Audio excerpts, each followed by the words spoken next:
El siguiente programa es para todos.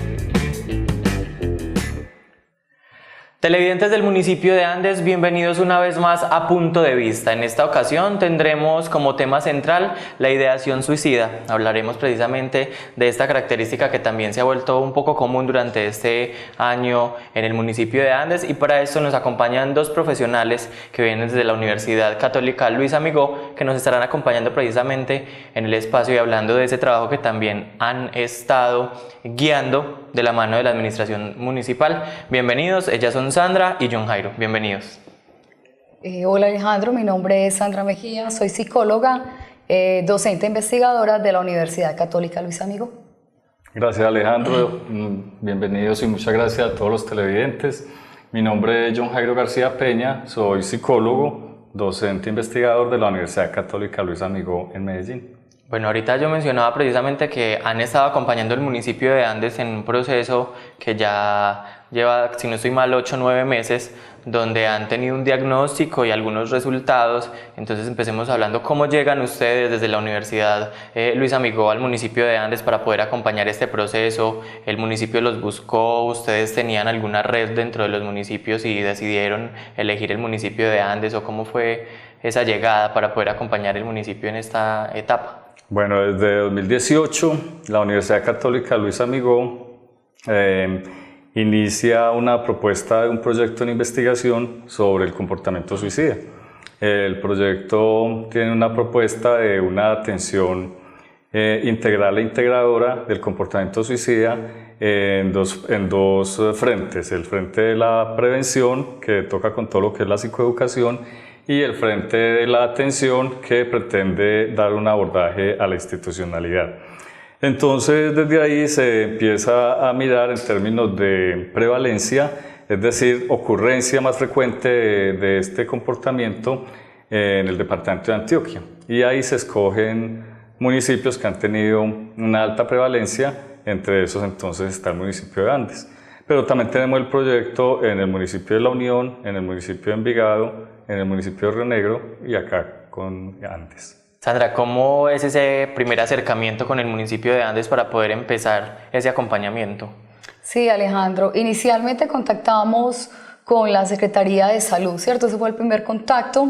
Encontramos bastante disposición y tal vez una necesidad sentida en el trabajo de la prevención del comportamiento suicida, y nos fuimos articulando poco a poco al Comité de Salud Mental.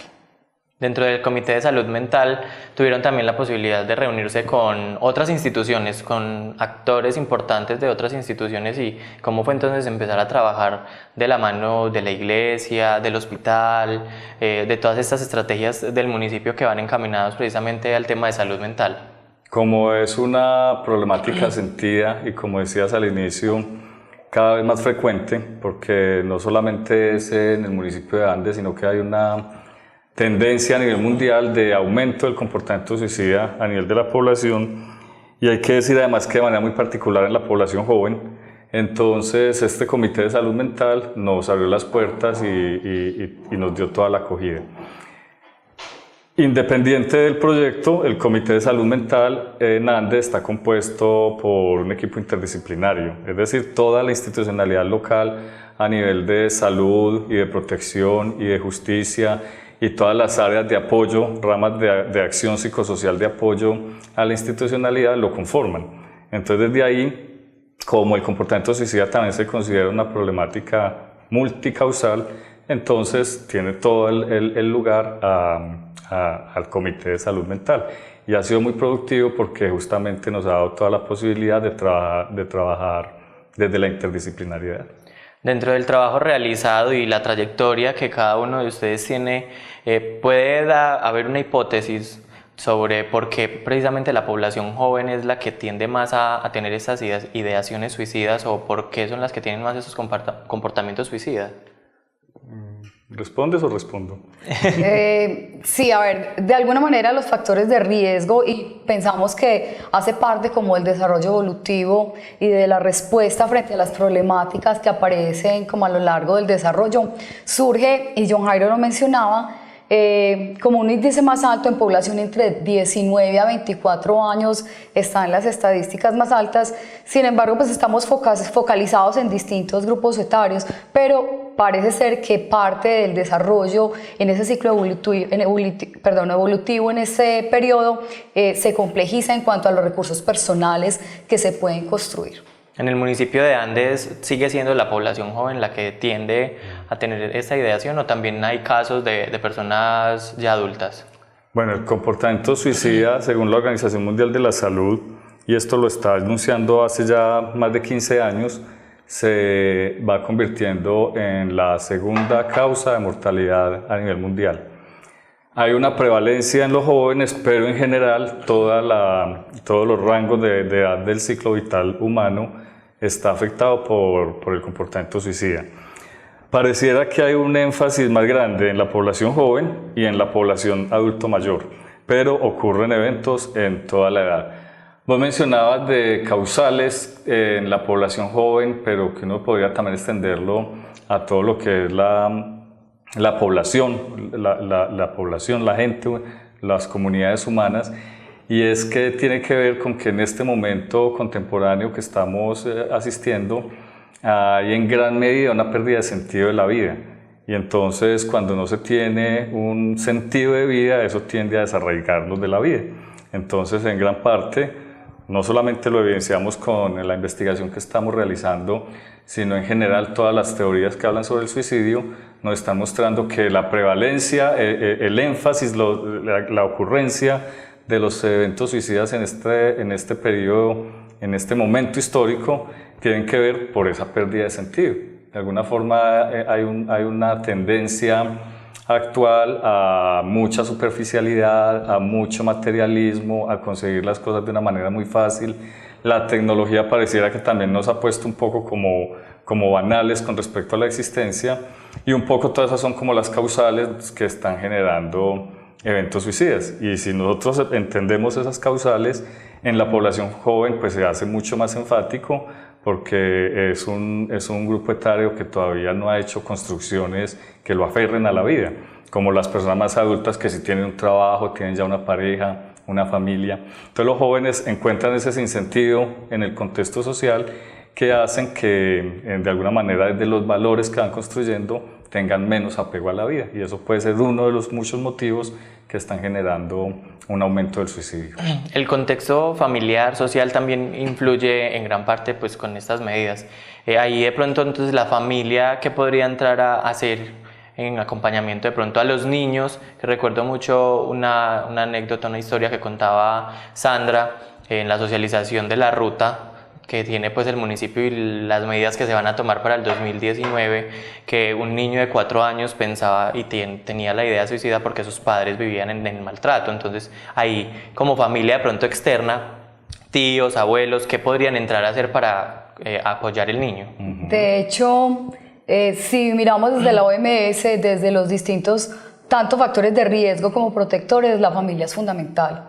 Es decir, John Jairo hablaba ahorita de significar la vida, y creo que en primera instancia la familia juega un papel contundente en cómo el niño afronta y asume las problemáticas cotidianas, ¿cierto? Sabemos que la vida tiene dificultades y tiene afugias, pero si una persona construye y afianza, y generalmente eso es un caldo de cultivo desde la familia, esas estrategias de afrontamiento y de resolución de conflictos, pues tendría menos posibilidades de tener ideaciones suicidas, de tener un comportamiento suicida y de llegar a un acto suicida como tal.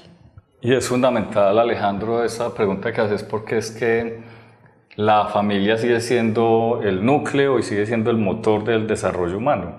Y es justamente en las familias donde no se está promoviendo y no se está como alimentando recursos para que nuestros jóvenes, niños y adolescentes empiecen como a tener un arraigo a la vida y realmente se sientan apegados a la existencia. Porque estamos viendo que no estamos realmente construyendo unos valores en términos de ser y en términos como de construcción personal en las familias, y estamos dejando a los niños muy solos. Los niños están quedando más desapegados a los aparatos tecnológicos, los videojuegos, las tablets, los celulares. Y entonces todos estos son asuntos que de alguna manera sí hay que empezar a repensar en la manera como los papás estamos criando a los hijos, que dejándolos tan solos, estos muchachos están con mucha información de los medios de comunicación, pero con pocos elementos de reflexión que les ayude a procesar esa información y realmente a ir elaborando valores humanos para poderse aferrar a la vida. ¿Se podría decir entonces que el siglo XXI, este siglo tecnológico, ha desplazado la familia y el papel, la figura de los padres a un lado por la tecnología, la televisión y los medios de comunicación? Mira, yo diría que sin ánimo de desplazar la tecnología siendo tan importante en este momento de nuestro desarrollo evolutivo, pienso que se han preocupado poco por consolidar redes reales y más virtuales. El caso de las redes reales son redes de apoyo que permiten contención, permiten elaborar situaciones como por ejemplo la tolerancia a la frustración. Yo decía ahorita que estamos como padres preocupados por dar muchas cosas de orden material, y entonces hay pocas carencias en muchos asuntos de eso material. Y se tiende a tener poca tolerancia a la frustración, situación que aparece en lo cotidiano, ¿cierto? Yo pienso que de hecho una de las competencias a desarrollar del ser humano a veces es el trabajo o la presión que ejerce lo cotidiano. Entonces, si esto no se consolida, no se construye desde la familia, además de esos vínculos significativos que les permitan tramitar, comentar, no se trata de que tengan ni el millón de amigos, ni que toda la familia tenga que tener una relación exactamente igual entre todos, porque sabemos que hay diferencias y que el trato entre familia puede ser distinto, pero sí una aproximación muy significativa a eso que le ayude, como decía John Jairo, a significar, a hacer una construcción para enfrentar también los momentos difíciles de la vida, porque son inevitables. Es decir, que debemos estar preparados para cuando se nos diga no, para cuando no pasamos a la universidad, para cuando me deja mi pareja, para cuando no tengo una buena nota en el colegio, y en realidad no nos están preparando para eso, porque creemos que todo va a ser bonito y no vamos a tener como esas situaciones incómodas en la vida. De pronto se ha dejado a un lado, de pronto como esa preparación para las derrotas dentro de la vida cotidiana, en este caso de los jóvenes. Qué bien eso que enfatizas, porque sí, por ahí va el asunto. Pero que también hay que decir, Alejandro y televidentes, que no es un asunto exclusivo de la familia, porque la familia es el resultado siempre, y en términos sociológicos y antropológicos hay bastantes teorías al respecto que muestran que una familia no es sino el resultado de un contexto social. Es decir, las familias también de alguna forma son la consecuencia de las falencias socioculturales. Entonces, efectivamente, en nuestras familias, en este momento histórico, está faltando esa contención, esa consolidación, esa tolerancia a la frustración, ese saber enfrentar las cosas difíciles, pero es porque de alguna manera hay una tendencia sociocultural en esa vía. Es que no podemos olvidar que estamos también en un momento histórico de mucho consumismo, de mucha superficialidad, de mucha uniformidad. Todo el mundo nos quiere uniformar para actuar de la misma manera. De alguna manera todo el tiempo estamos en función de la productividad. Por ejemplo, una de las causales de que la gente adulta mayor se suicida es porque cuando dejan de producir se dan cuenta que no han construido nada. Lo único que tenían era producción y ser muy ¿cómo es la palabra? Padres, dadores, proveedores, pero cuando ya no tienen que proveer se quedan vacíos. Entonces las familias están respondiendo a eso.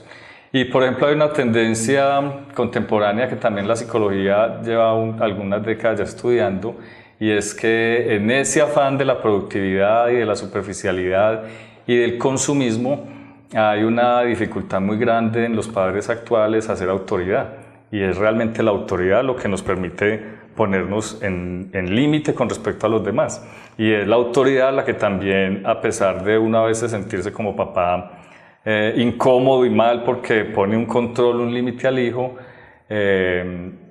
lo hace porque es un bien para el muchacho, para el hijo, para la hija. Cuando uno no tiene esa claridad, entonces no sabe ser autoridad, y eso hace también que muchas veces los muchachos se nos estén distorsionando esa autoridad en la percepción de termina vida. convirtiéndose en un arma de doble filo, porque como tenemos esa figura de autoridad, esa figura de respeto, llega el caso también dentro de lo que hablabas ahorita de esos estereotipos que nos están vendiendo los medios de comunicación actualmente, y es las mujeres deben ser delgadas, deben de tener sus buenos senos, sus caderas. Entonces veo que mi hija se está pasando un poquito de peso y bueno, como estás de gorda, deja de comer eso, y empieza también a generar un trabajo inconscientemente en esa persona, y ya luego llega la niña, se corta las venas y bueno, aquí ¿qué pasó? ¿Cierto? Entonces también hay como un tema de apoyo siempre en el contexto familiar, tener en cuenta cómo se comunican ese tipo de situaciones. Alejandro, en cuanto a ese sistema normativo, es importante dar cuenta que donde quiera que llegamos en la vida, estamos expuestos a un sistema normativo, ¿cierto? Implica, eso en la vida en que tú lo estás manejando, también implica un poco, además de ese sistema normativo, procurar procesos de autoobservación y de autoapreciación que permitan tener esa tolerancia de la que hablaba anteriormente. Pero ampliando un poquito ese marco y tocando algo que John Jairo decía anteriormente, la familia es uno de los factores que puede operar como riesgo, pero también como factor de contención o factor protector. Sin embargo, en tanto, el comportamiento suicida es una problemática dimensional, habría que contemplar otras dimensiones, por ejemplo, el tema de los fenómenos escolares, ¿cierto?, que aparecen los chicos de esa población etaria de la que estábamos hablando, desde la adolescencia hasta los 24, más o menos, teniendo en cuenta el proceso de formación desde la primaria hasta la universidad. Aparece también el tema del consumo de sustancias, aparece también la asociación con la enfermedad mental, que no es la única. Generalmente nuestro contexto tiende a asociar mucho el tema del comportamiento suicida a lo psicopatológico, y no siempre. Es uno de los factores. En los aspectos que se han mencionado ahorita, el tema de la autoestima juega un papel importante, porque si estoy escuchando esa opinión de mi mamá, de mi compañero de clase, y no va con lo que yo veo, pues no me va a afectar, pero si empieza a jugar en contra y empiezo a dejarme afectar por esos comentarios, ahí es donde empieza también a jugar como el papel. La autoestima también es lo que pasa, importante. Alejandro, es que si vamos entendiendo desde dónde queremos enfocar el asunto del suicidio, y por eso la propuesta es integral e integradora, es comprender que si bien el suicidio es un acto individual, no es un asunto netamente psicológico. O sea, el suicidio es una elección personal y nadie influye el suicidio en otros, pero es un fenómeno que tiene una cantidad de causales. O sea, donde lo psicológico solamente es una de las dimensiones. Y entonces desde ahí hay que entender que para la psicología, la autoestima, que es también el valor propio, el valor personal, no es sino el resultado de todo ese cúmulo de condiciones que nos da el contexto. Entonces el contexto nos brinda asuntos a nivel económico, a nivel social, a nivel familiar, a nivel político, a nivel económico, a nivel cultural, histórico. Todas esas son las dimensiones de la vida humana, y todo eso confluyen en la persona. Y entonces, de acuerdo a cómo la persona sienta que todo ese contexto le da o le quita, es que se va fortaleciendo la autoestima.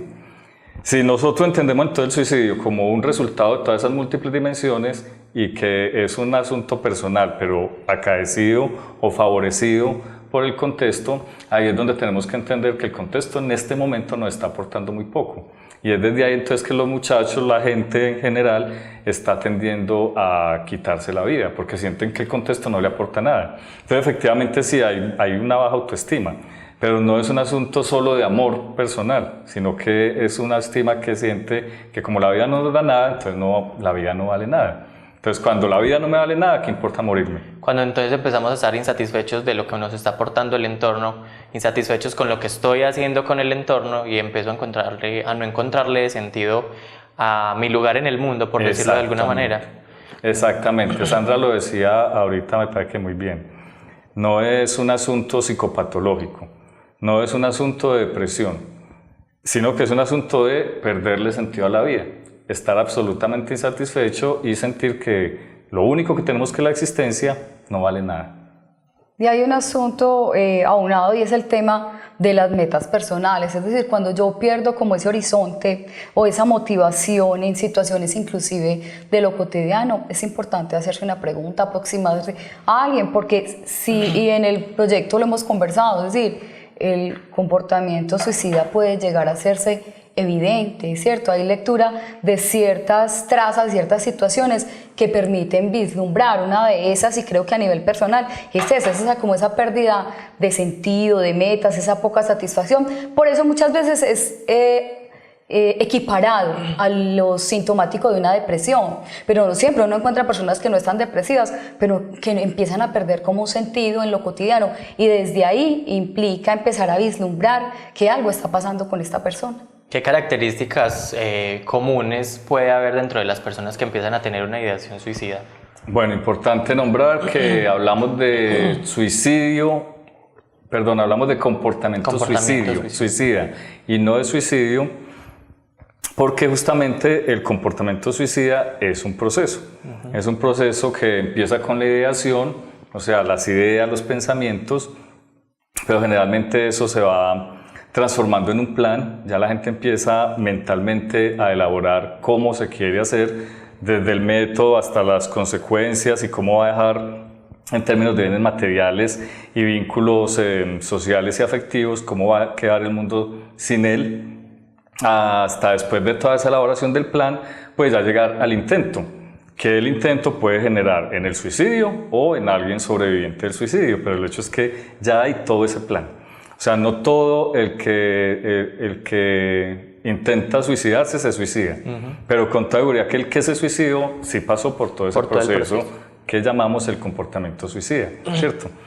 Entonces, si algo es evidente en el estudio del comportamiento suicida es que hay una cantidad de señales de alerta, hay una cantidad de síntomas y de signos que la persona va dejando, que también es importante empezar a identificar, ¿cierto? Entonces, por ejemplo, los muchachos empiezan con conductas como el cutting, que es cortarse las venas, a veces no necesariamente las venas, sino la piel, hacerse laceraciones. Eso, por ejemplo, ya es una señal de alerta, ya eso da cuenta de que alguien está pensando en atentar contra sí.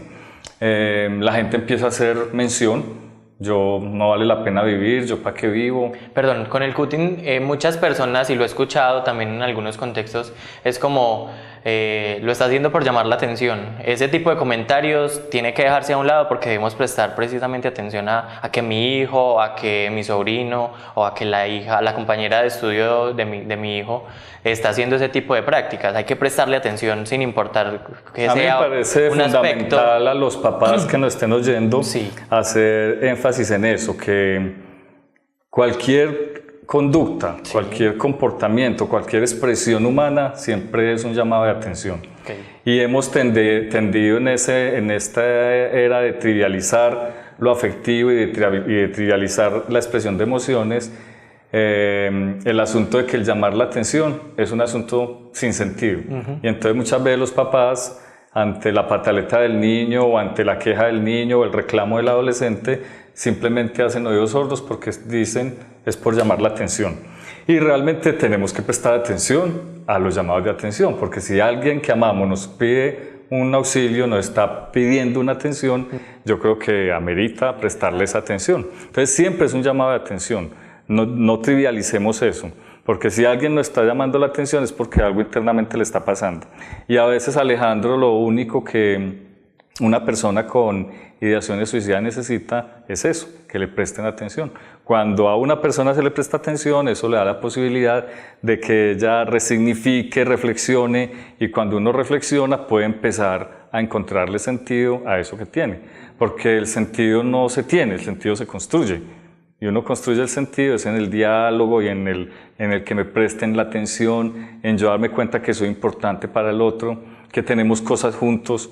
Y como no le estamos hablando a los muchachos, no le estamos hablando a la gente, pasa en las familias que están reunidas y todo el mundo está chateando, entonces ahí todos internamente estamos pensando es que a nadie le importo.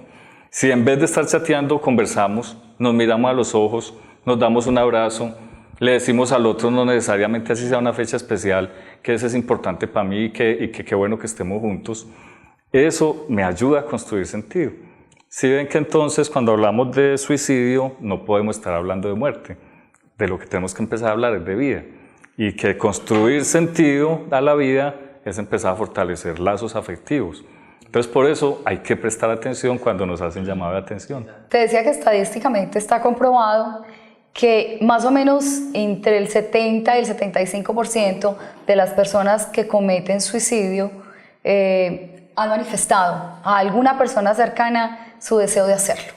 Entonces creo que es importante, teniendo en cuenta lo que mencionaba John Jairo, estar atentos a esas situaciones que son llamados de atención y que no porque no sean llamados de atención no ameritan revisar qué está pasando con esta persona, permitirle la posibilidad de contención, escuchar. Muchas veces esa situación de escucha logra resignificar para la persona que está teniendo una ideación suicida eso que piensa cometer. Entonces creo que sí es importante, teniendo en cuenta y ampliando el marco de lo familiar, esas relaciones o esos vínculos que se configuran como redes de apoyo en un momento como este.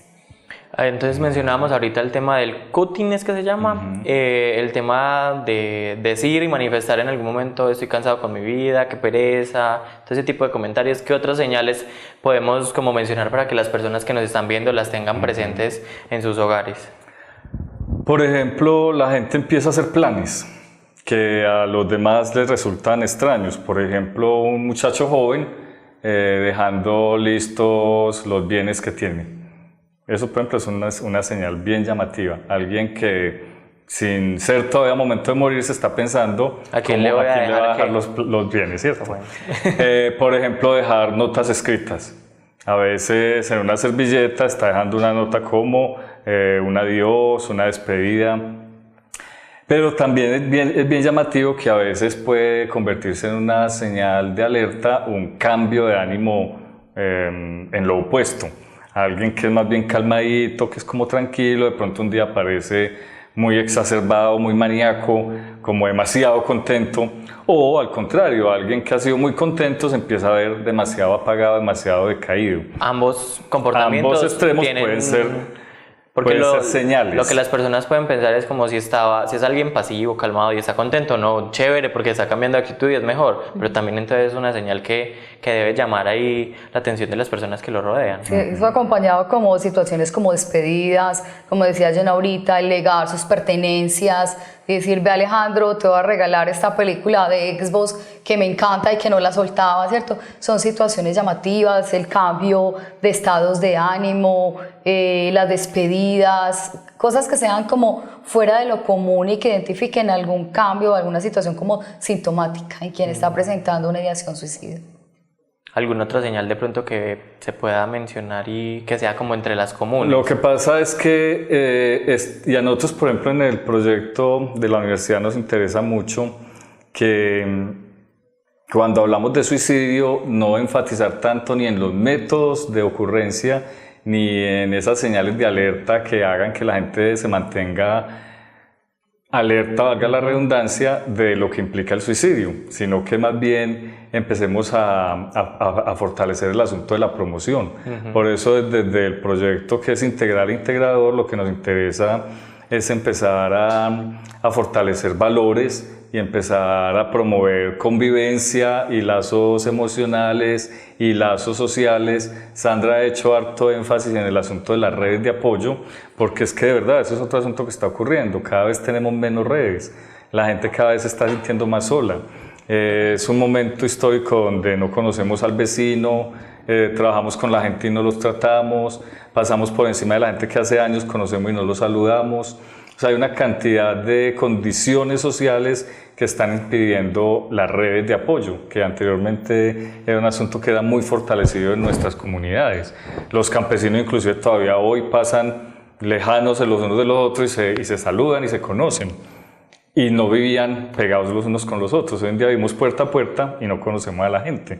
Entonces también en esa precariedad social en que estamos asistiendo hoy en la sociedad, muchas veces no reconocemos señales de alerta de la gente cuando está triste, desarraigada de la vida y no quiere vivir más.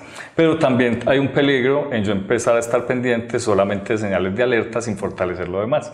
Sí, estoy claro. En cambio, cuando yo fortalezco los vínculos, cuando yo en mi familia estoy promoviendo más la convivencia, cuando tenemos realmente capacidad de expresión de emociones y de compartir afectos y normas, como venimos hablando, esas señales, pues no va a ser un asunto que haya que estar tan pendiente de ellos, porque vamos a tener entonces una familia mucho más cohesionada. El trabajo entonces que se viene realizando en el municipio de Andes va guiado a eso, a trabajar más en las redes de apoyo, en trabajar en comunidad, en capacitar precisamente como a esos actores importantes del municipio para que empiecen a replicar esa información y esas dinámicas de trabajar en grupo, de fortalecer el ser también desde cada uno de los grupos.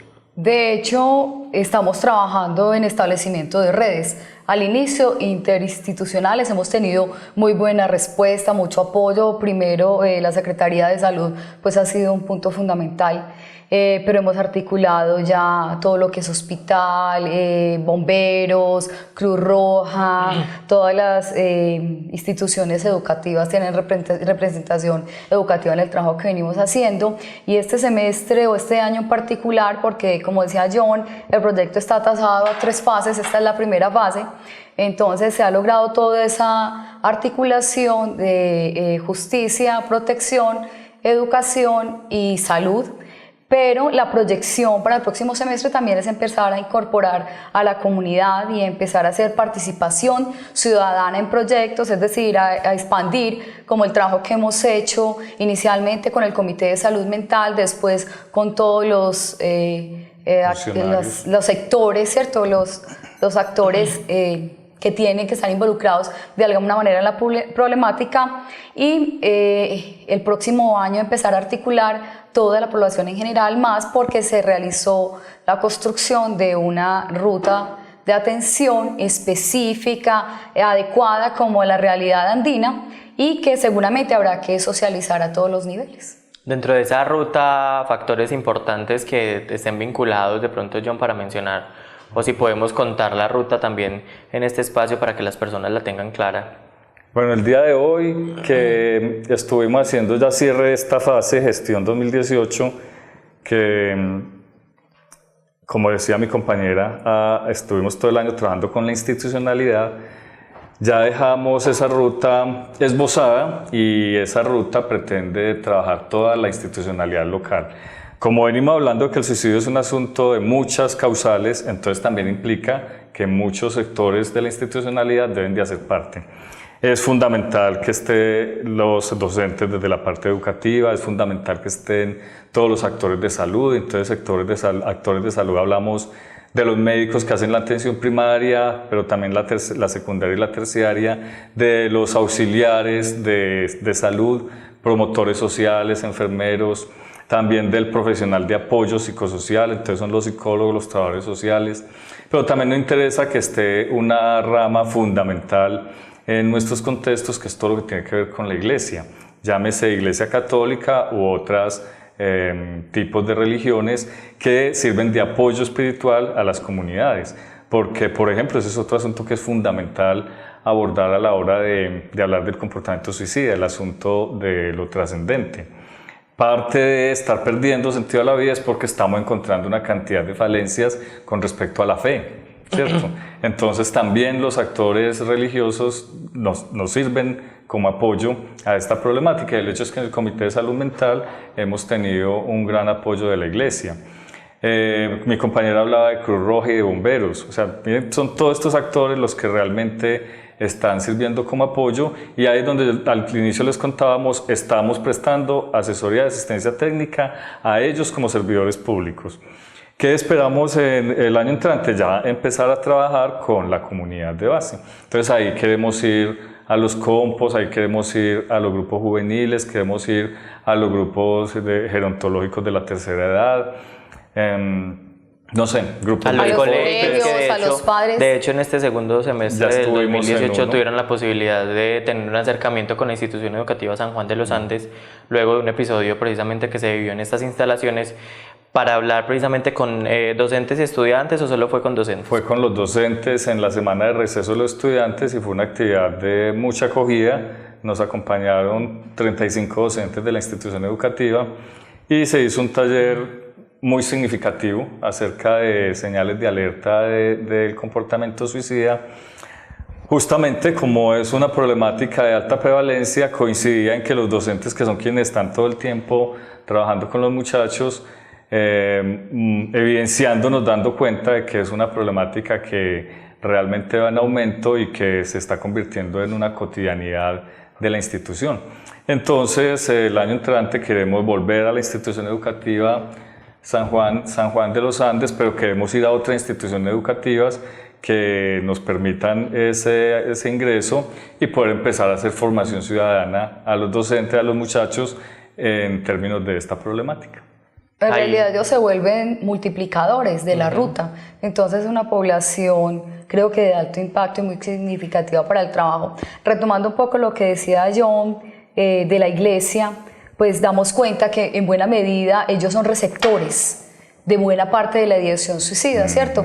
Entonces ellos pueden tramitar, de hecho ya se logró un primer encuentro que no se hizo acá, pero que se gestó desde acá, se hizo en Hispania y eran más o menos como 30 o 40 sacerdotes, incluso no lo vamos a dejar solo a una comprensión religiosa, si la idea es abrir un marco, porque estamos hablando de esa lógica, como dice John Jairo, trascendental y espiritual, que hace parte de la dimensión humana. Hay un aspecto y dentro de la ruta, un padre de familia, un docente empieza como a identificar esas características, esos factores de ideación suicida. ¿Qué debe hacer? ¿A dónde debe remitirse? ¿Cómo es el proceder entonces ahí con la persona que está teniendo estas muestras? Desde la Organización Mundial de la Salud, el protocolo de atención al comportamiento suicida se caracteriza como una urgencia médica, o sea, siempre es una urgencia médica. Entonces, la primera instancia donde una persona con intento suicida se debe llevar es a la ESE, al hospital. Entonces, importante tener en cuenta que una ruta de atención debe tener como 4 momentos. El primer momento es el de la detección y direccionamiento. Entonces, cualquier persona inicia la ruta cuando ya detecta la problemática y la direcciona. Si entendemos así la ruta, cualquier persona tendría la capacidad de activar la ruta. Pero ¿qué implica eso, Alejandro? Que todos empecemos a hablar un idioma similar, un mismo lenguaje y entendamos que como ciudadano yo puedo empezar a hacer direccionamiento y contención de ese comportamiento. El otro aspecto que contiene la ruta es el de la atención. Entonces ya se remite a la ESE. De todas maneras, nosotros estamos pensando que no siempre la ESE tiene la atención en el momento que se requiere, porque a veces puede ocurrir un sábado a las 3 de la mañana, entonces es importante que dentro de la localidad tengamos como unos puntos de anclaje, unos lugares a donde se pueda direccionar y siempre haya la atención. Eso es lo que hablábamos ahorita de que la ruta queda esbozada, pero ya el año entrante empezamos a nutrirla y a concretarla con esos actores que siempre van a estar en disponibilidad y que en esa difusión de la ruta se tiene que empezar a saber. Eso dentro de la ruta se llama como el directorio local, ¿cierto? La atención fundamentalmente va en la línea médica si es un asunto severo que exige de una atención en salud, o puede también tener una atención secundaria por psiquiatría, y está la atención primaria también en psicología, que siempre es obligada. Hay otro asunto fundamental de la ruta que es el asunto del reporte, porque ocurren muchas veces conductas de intento suicida o inclusive suicidios consumados que no se reportan o se reportan de una manera equivocada. Por ejemplo, puede decir que alguien que se suicidó lo que estaba era deprimido o que fue por una sobredosis, cuando realmente si se hace con juicio una autopsia psicológica, lo que ocurrió fue un suicidio. Se expresa, ¿cierto?, la muerte por otros factores y no por distintos él. al suicidio consumado. Entonces es fundamental hacer un adecuado reporte. ¿Dónde se hace el reporte? No es la persona que detecta y direcciona, sino el que hace la atención. Y hay un último factor importante de la ruta, que es el seguimiento. Y el seguimiento también vuelve y recae en los ciudadanos y en la comunidad en general. Porque si yo como padre de familia o como docente o como voluntario de la Cruz Roja o como bombero me doy cuenta de que hubo un intento suicida y yo lo direccioné al hospital, yo tendría que tener, inclusive yo creo que es un compromiso ético de solicitar un seguimiento a ese caso. Porque cuando el ciudadano hace el seguimiento, la institucionalidad también se compromete. Muchas veces, como nadie vuelve a preguntar ¿y qué pasó con fulanito que se intentó suicidar? Allá en la comisaría, allá en la fiscalía, allá en el hospital, eso queda en el olvido y el caso se desperdiga, se pierde.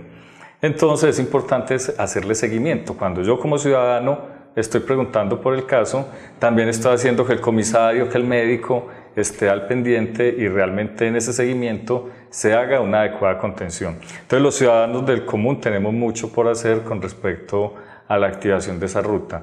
Justamente cuando Sandra ahorita hablaba de que el año entrante queremos empezar a hacer formación y participación ciudadana con este evento en la formación de nuestro proyecto, es para eso, para que cada vez ellos tengan más posibilidades de hacer una adecuada activación de la ruta. Bueno, se nos acabó el tiempo en televisión es muy corto, pero queda entonces la invitación también para que en 2019 utilicemos el espacio y el canal de televisión local para que empecemos a comunicar todos estos hallazgos y aspectos significativos que hay dentro de este trabajo, que va a ser durante 3 años, apenas va el primero. Entonces, muchas gracias Sandra y John por haber estado en Punto de Vista. Con todo gusto, y sabemos que es un primer momento. Me interesa mucho decir que efectivamente es algo que es necesario, es obligado que hoy lo estemos tratando, que este es un primer abrebocas, que espero que queden realmente motivados y que luego haya más posibilidades de seguir con esta conversación. Muchas gracias. Muchas gracias. Yo quiero cerrar con el lema del proyecto, y es la prevención del suicidio es una responsabilidad de todos y todas. Bueno, ahí está. Entonces, como responsabilidad, siempre tendrán las puertas abiertas del canal para estar comunicando todo este tipo de aspectos. Televidentes, a ustedes muchas gracias por habernos acompañado en Punto de Vista esta semana. Nos vemos la próxima con más temas de interés para ustedes.